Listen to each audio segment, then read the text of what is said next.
Let's start by making the chili panko. Heat olive oil, panko breadcrumbs, and shichimi togarashi in a pan, and toast for 4 to 5 minutes or until lightly golden brown. Now onto the teriyaki tofu. Prepare the tofu by cutting it into strips and then coating it with flour, salt, and black pepper to taste. Cook the tofu in olive oil until golden brown on both sides. You can find this homemade teriyaki sauce on my blog. Add teriyaki sauce to the pan and cook it until it forms a nice thick glaze.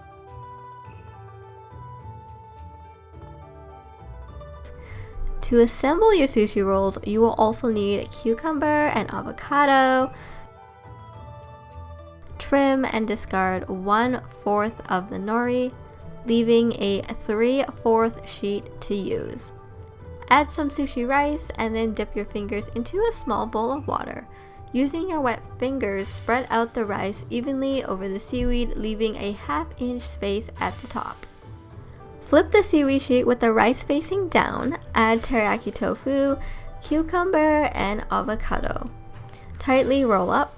To roll the sushi, lift the edge of the nori closest to you and fold it over the filling.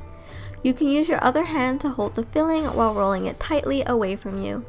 Using the mat, give a firm hug with both hands to compress/squeeze the rice a little to ensure it holds firmly together. Spoon the chili panko on top of the sushi roll. Drizzle with teriyaki sauce. And then slice into 6 to 8 even pieces. Be sure to visit my blog at veganeverytime.com to get the written recipe. It will also be linked in the description box down below. I hope you enjoyed this video and I hope to see you in my next one.